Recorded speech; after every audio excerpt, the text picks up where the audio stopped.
खुलुमबाय स्टुडिअ दं आं राजिब बसुमतारी आरो बे समाव नोंथांमोननि गेजेराव लानानै फैदों बिटिआर राजखान्थिनि मोनसे बिग ब्रेकिं आपडेट। बे समाव बुंनांगोन बिजेपि दोलोनि बिटिआरआव बिजेपि दोलोनि मोनसे गिदिर खहा, जेराव सोलिफुबाय थानाय एबा आथिखालनि जा बिजेपिनि बिथाङा मोनसे समाव बिपिएफनिमोन आरो बिपिएफनिफ्राय बिजेपि दोलोआव जगदान जाहैदोंमोन आरो बिथाङानो जाबाय रआव नार्जिहारि। आरो रआव नार्जिहारिया बिथाङा मोनसे समाव बिटिआरनि मावफुं सोद्रोमामोन, नाथाय माखासे जाहोननि थाखाय माखासे खौरांनि गेजेरजों बाथ्रा बुंनायनि थाखाय बिथांखौ एम बिफाननिफ्राय एबा बिटिआरनि मावफुं सोद्रोमानि बिबाननिफ्राय बोख्लायनाय जादोंमोन आरो दायो जोबथायाव मोनसे गिदिर थांखि लादों दि बिजेपि दोलोनिफ्राय बे समाव सासे गोख्रों बिजेपिनि सासे गोख्रों मावथि होनना बुंनांगोन रआव नार्जिहारि बिथांखौ। आरो बे रआव नार्जिहारि बिथाङा बिजेपि दोलोआव रिजाइन मारिबाय। बिजेपि दोलोसिम बे समाव बिथाङा रिजाइन मारिदों आरो बे रिजाइन मारिनाय जाथाया बिटिआर नाङैनि बे समाव बिटिआरनि जा राजखान्थि, बे बिटिआर राजखान्थिनि बारहावाया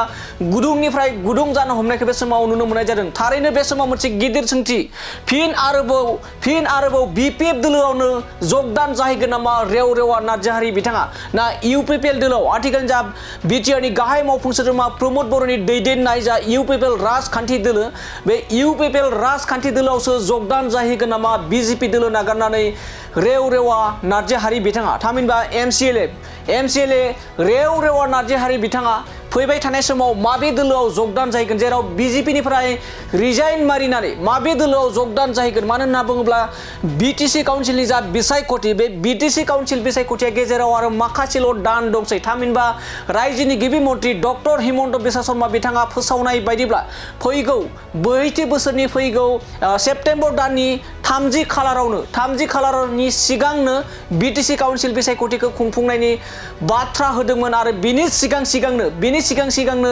बिटिआरआव बिजेपि दोलोनि मोनसे गिदिर खहा होनना बुंनांगोन, जेराव सासे एमसिएलए गुगादों आरो एमसिएलए गुगानाय लोगो लोगोनो गोबां रोजा भटार्स मददगिरि दैदेनगिरिफ्राबो बे समाव बिबान नागारनाय एबा दोलोखौ रिजाइन होनायखौ बे समाव गोबां नुनो मोननाय जायो। थिग बेबायदिनो रआव नार्जिहारिजों आरोबाव गोबां बिजेपि दोलोनि दैदेनगिरि नेताफोरा बे समाव रिजाइन होगोन नामा, आरो रिजाइन होनायनि उनाव बे समाव माबे मोनसे दोलोआव जगदान जाहैनायनि थांखि लादों बेखौ दासिमबो जेबो मिन्थियाखै। नाथाय गोबां रायजो राजाफ्रा गोबां सोमोनांनायखौ बे समाव नुनो मोननाय जादों, जेराव मोनसे गोहोगोरा राजखान्थि दोलो बिजेपि दोलो, बे गोहोगोरा बिजेपि दोलोखौ नागारबाय एबा रिजाइन मारिनायनि मोनसे बाथ्राया एबा जाथाया मोनसे सोमोनांथाव जादों। थारैनो बे समाव बिटिआरआव लासैनो गोमालांगोन नामा बिजेपि दोलोआ, बे समाव मोनसे गिदिर सोंथि। थारैनो एमसिएलए जा बिजेपिनि मोनसे समनि एमसिएलए मोन, बिथाङा रिजाइन मारिखांनायनि उनाव इउपिपिएल दोलो ना